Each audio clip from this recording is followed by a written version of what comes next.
Hey there. I think this is a first for me. I am coming at you today from my bathroom. I know that sounds weird, doesn't it? Kind of feels weird too. There's a lot of reflective surfaces in here, I gotta say.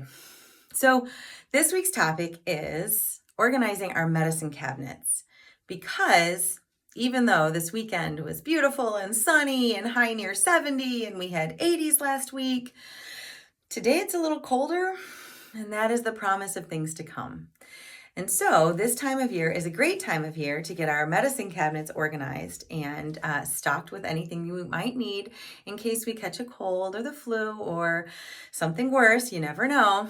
And so, this is a great time to take care of this project.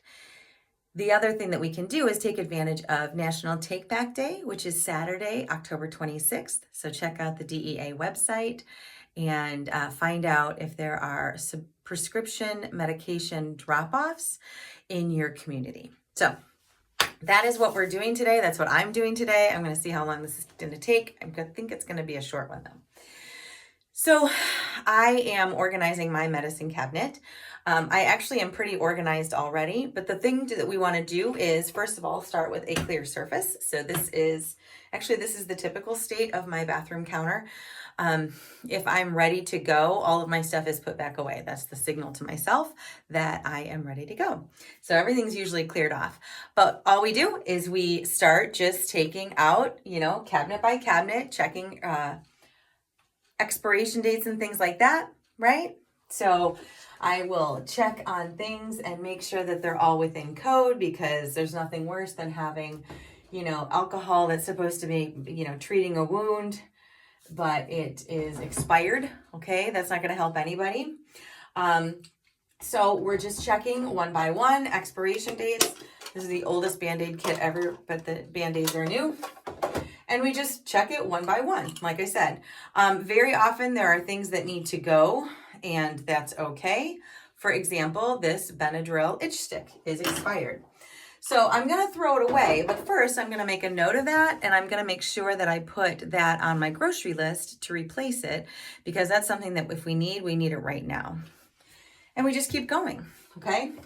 So over and over. That's expired too.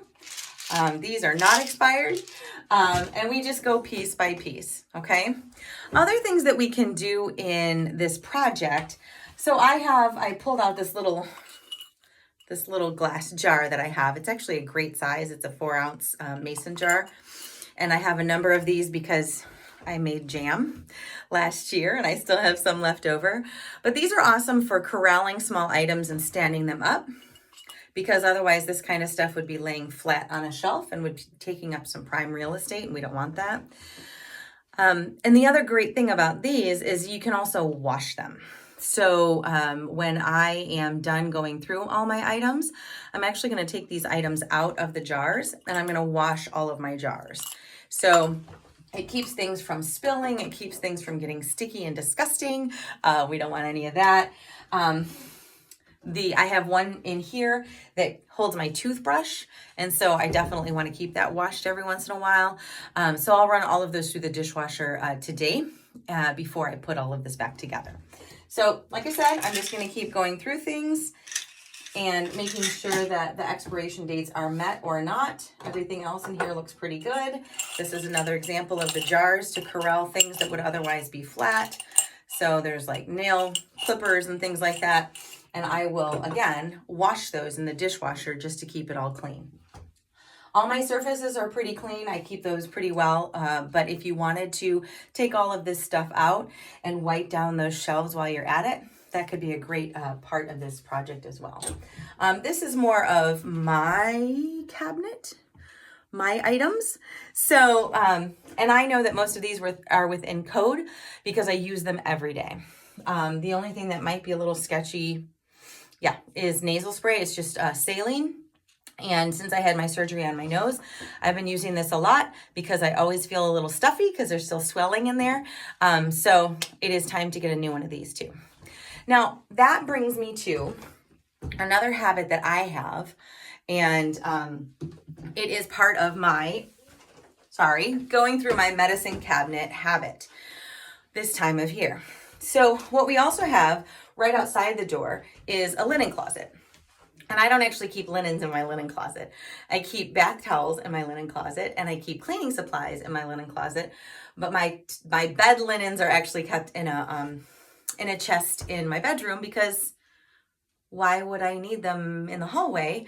I need them in the bedroom where the beds are, right? So I do have this bin though. And you can see that I have written on there, it says, maybe you can't see, but it has cold and flu and first aid. And so this sits on the shelf in my linen closet as well. And so if I'm going to be going through my medications, I also need to go through this. And I would recommend that to all of us as we're doing these projects, to check out all the different places in your home that your medication tends to land, okay? So it could be your bedside table, it could be the kitchen counter or the kitchen cabinets, it could be something like this in the linen closet, or in the, like, under the sink. A lot of people keep them in their bathroom under the sink. One thing I do want to say is we should not keep medications that we're not going to use up regularly under the sink in the bathroom or in our kitchen where they're going to get hot or damp. Both of those situations, hot and damp, are things that are bad for our medication, right? So things can spoil a lot faster, and they're just not the best way to keep our medication if we want to make sure that it stays intact.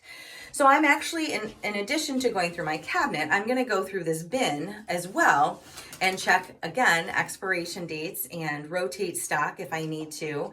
And I'm going to check all of these things, and I'm going to make sure that I have things like cold and flu medication or cough medication. I have a lot of cough drops and vitamin C drops because as a singer, I use those a lot, at least the vitamin C drops, just to keep my mouth moist when I'm singing. So I'm going to go ahead and check on all of these expiration dates as well. And again, I'm going to restock as necessary. So I've already got a little pile of things over there that I know I'm going to need to restock.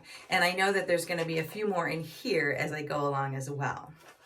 So I am going to, I don't think you need to be here for that part of it. That might take a little bit of time. Let's think about this. We start out with a clean space. We start out with a garbage bag. We start out with a shopping list. Mine's actually, I'll just put it on my Alexa list, and I have a Echo Dot in the cabinet here. To replace those items that I do need to get rid of because they have expired. But we start out with a clear counter. We wipe everything down. We take it all out and we inspect it. We put back the stuff that we do want to keep, and we make sure that we get rid of responsibly the things we don't need to keep, and also replace the things that need replacing. So there you go. Welcome to my bathroom. I hope you've enjoyed this installment. Feels weird, but I really wanted to do it, especially this week since it's our topic of my podcast episode and my newsletter. Hope you're having a great day. I'm going to finish this project and then load this video. And I hope you enjoy it, and I hope you find it helpful. Thanks so much.